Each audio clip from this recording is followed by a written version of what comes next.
Alright, pag-usapan lang ho natin mga ka-aksyon itong pag-arangkada ni Senator Kiko Pangilinan umagang-umagang kay ganda. Di ba? O nakikita nyo po mga ka-aksyon, hindi lang hanggang salita ang ating mga iniidolo.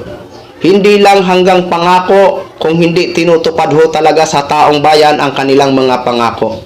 Alam po natin na may pangako ito si Senator Kiko Pangilinan na libreng almusal sa mga pupils. Diba? Pero isa sa batas niya pa yan. Pero ito po mga ka-aksyon, pinaparamdam niya na ang kanyang mga pangako.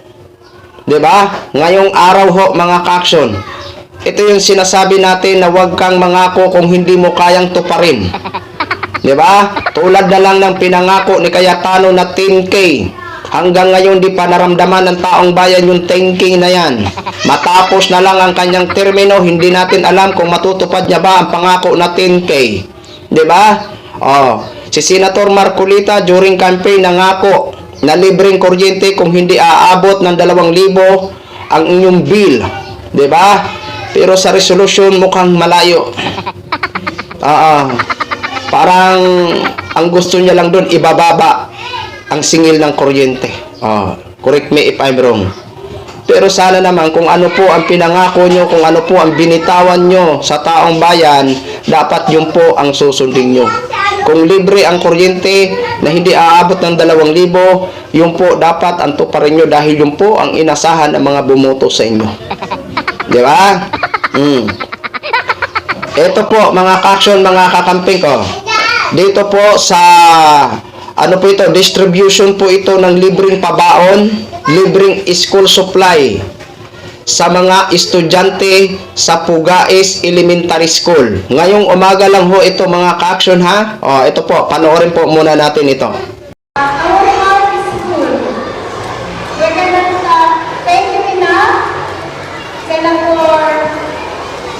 Pangilinan and our donors for considering Pugais Elementary School as a recipient of this libreng pabaon and school supplies distribution. We hope, as Mayor has said a while ago, na kahit wala na po si Senator, babalik po ang National Bookstore at ang Century Tuna. We pray that our partnership will last para matulungan po natin ang ating mga bata. We hope na yung itong mga pabaon at school supplies ito ay makakatulong para iangat ang academic performance of our learners. Again, thank you so much and have a good day.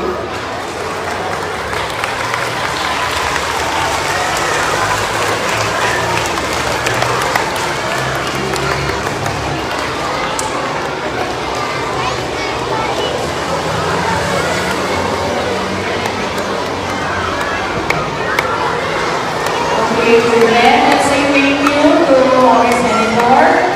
Everybody, yaman, go! Yaman, Senator Kiko! Mabuhay! Yaman, ito! Yaman, Senator Kiko! Mabuhay!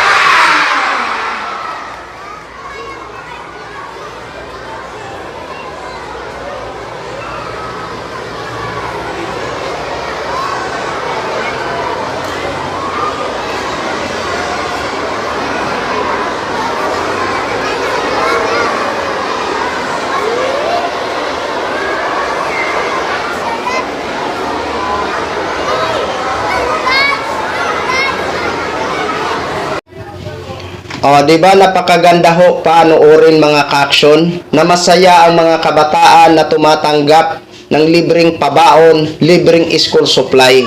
Di ba? Yan yung nakaka-proud sa ating mga iniidolo. Dahil hindi pa naman naaprubahan or hindi pa naman na isa sa batas ang kanilang mga pangako, pero itong ginagawa nila ay related na sa kanilang mga pangako. Di ba? Di ba nakakatuwa? Di ba? Yan yung sinasabi natin na marunong sila tumupad sa kanilang pangako sa taong bayan. Diba? Kaya sa mga nangako ho, tuparin nyo naman. Tuparin nyo naman kasi yung po yung inaasahan ng taong bayan ha. Oo.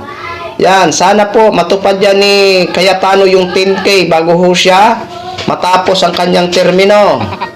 At yung pangako din ni Senator Marcolita na ang hindi aabot ng toke ay libre na ang kuryente. Marami po ang mga DDS na umaasa niyan. Isa na ang mga kaibigan ko dyan. Di ba? Kaya dito ho sa ginawa ni Senator Kiko, nako marami naman ang manggagalaite. Nako, bakit mo ginawa naman yan, Senator?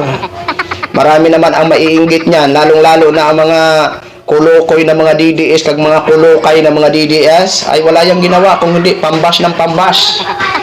'Di ba? Kasi nasasapawan ho ang kanilang mga iniidolo eh. 'Di ba? Kaya inggit na inggit ho yan sila sa tuwing may mga magagandang ginagawa. Oo, ayaw na ayaw nila yan masapawan ang kanilang iniidolo. 'Di ba? O ayan po mga kaksong, gin-share ko lang ho sa inyo para maging aware kayo kung ano na ba ang kaganapan nito ng ni Senator Kiko Pangilinan. Alam naman po natin na lagi po yan sa Senado. Pasensya na ho kayo mga ka-action, maingay po ang mga children of God. Okay, maraming salamat po sa ating mga viewers Luzon, Visayas at Mindanao all over the world. Ako po ang inyong lingkod, si The Action Man. Have a good day, everyone.